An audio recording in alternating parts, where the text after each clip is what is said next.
Hello everyone, we're from Group 3 and we're gonna presentate about the business system and international trade. Before that, let me introduce our group member. The first one is Mohammad Yuki Fairuuz with last digit of NPM 071 and Muhammad Iqbal with the last digit of NPM 132 and the last one is Salsabila with the last digit of NPM is 163.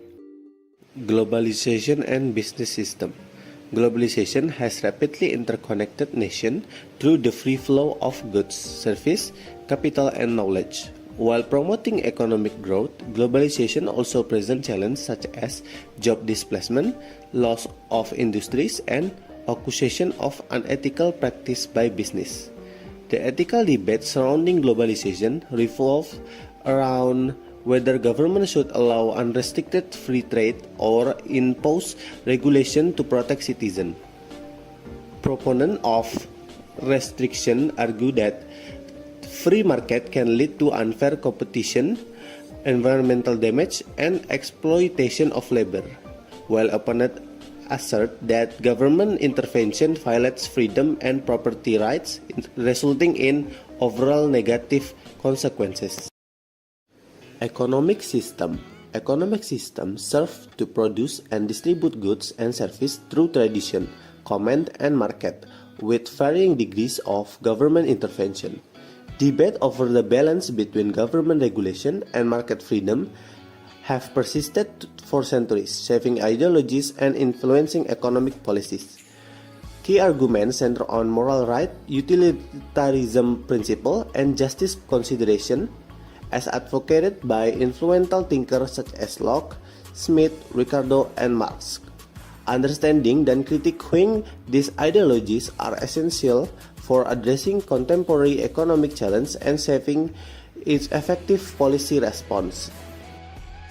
Free Market and Right by John Locke. John Locke's philosophy highlights the inherent right of individuals, notably the freedom of liberty and property, which he deemed essential and inherent. In Locke's view, in hypothetical nature state, individuals possess complete autonomy to act and own property, guided by universal moral principles derived from reason.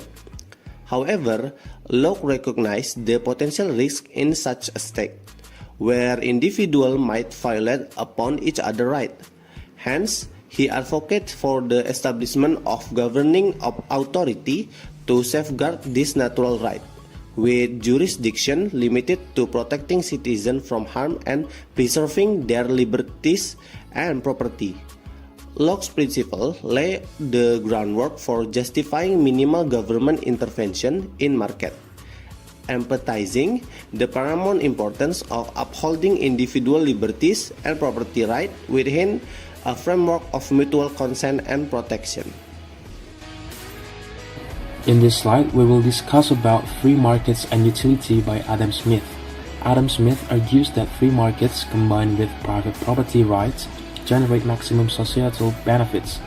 In this setup, buyers seek goods at lowest prices, motivating businesses to produce efficiently and cater to consumer demands.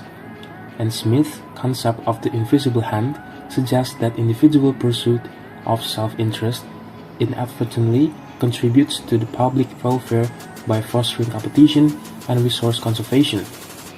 Competition among sellers drives down prices, encourages innovation, and ensures alignment with consumer preferences. According to Smith, government intervention in market is unnecessary and counterproductive, as it disrupts the natural balance of supply and demand, leading to inefficiencies and distortions in resource allocation. Okay, for this one, we will discuss about the free trade and utility by David Ricardo. Ricardo's argument for comparative advantage suggests that a world consisting of only two countries, England and Portugal, has an absolute advantage in producing wine and cloth due to its cheaper production. After specializing in trading, both countries have more of both products than they did without specialization or trade. This specialization increases the total output of goods produced, and through trade, all countries can share in this added bounty. Ricardo's argument has been hailed as the single most important and meaningful economic discovery ever made, and is at the heart of significant economic arguments in favor of globalization and free trade. While arguments politicians and economists make in favor of these policies come down to Ricardo's point: globalization is good because specialization and free trade boost total economic output, and everyone can share in this increased output. The next one is criticisms of Ricardo. Ricardo's utilitarian argument is generally accepted by economists, but its practical application in the real world is questioned. Ricardo's assumptions, such as the limited production of goods and the constant production costs, are not applicable in today's world. Multinational companies can easily move their capital between countries, and production costs do not decline with technological advancements. And workers can easily move between industries without cost, but when a company closes down due to competition, workers are laid off, suffer heavy costs, and need retraining, and often cannot find comparable jobs. And these factors are the main reasons why the United States workers and their unions reject key aspects of globalization and free trade.